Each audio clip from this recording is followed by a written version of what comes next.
August's two-footed tirade.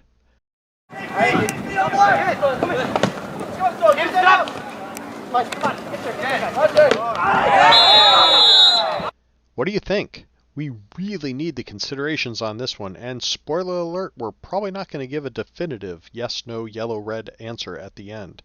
The score of the game at this juncture is 4-1 in favor of white, and it's early in the second half. Is there a lack of consideration and precaution? The swing is reckless and late, but starts when the ball is present, then follows through with force after the ball is gone. So I'm going to say yes.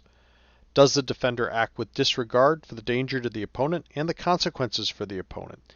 That seems to be a much more definitive yes here. Is there a chance to play the ball in a fair manner? Yes, the ball is present when the blue player starts the tackling motion. Is the opponent put in a dangerous situation? This one isn't quite so simple.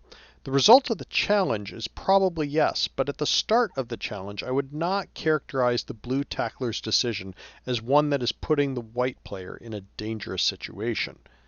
Does the player touch the ball before making contact with the opponent? Nope, no ball here.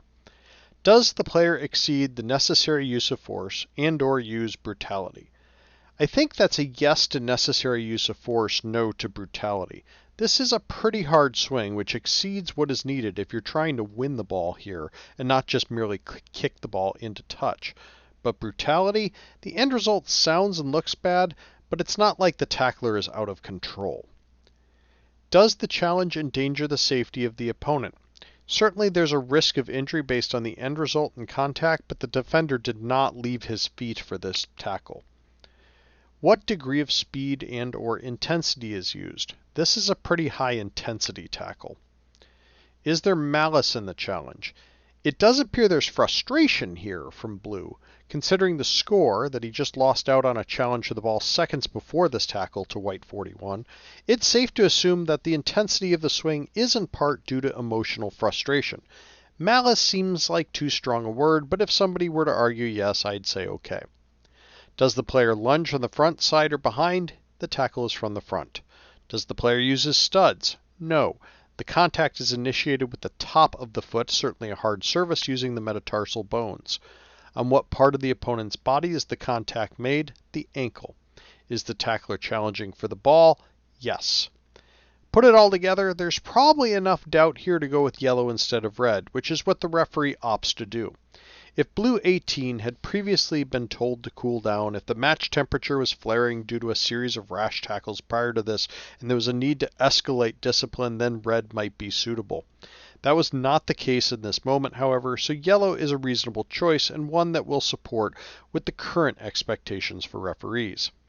The referee does a lot of good things in his management of this situation. His whistle is pretty hard. He immediately pulls the guilty player over to the touchline, turns his back to the touchline so he can face the field.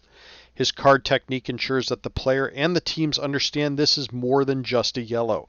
There's good dominant body language, and the message being sent here is clear. Two criticisms. One, while the whistle was hard, the visible urgency from the referee was not when the foul actually happened.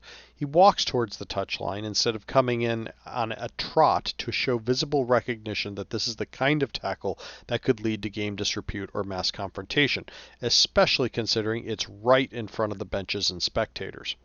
Two, and this seems to be a running trend in misconduct situations in youth games, get a trainer on the field. The dude almost got his ankle split. Let's show just a wee bit of concern for the victim in these attempted murder situations, shall we?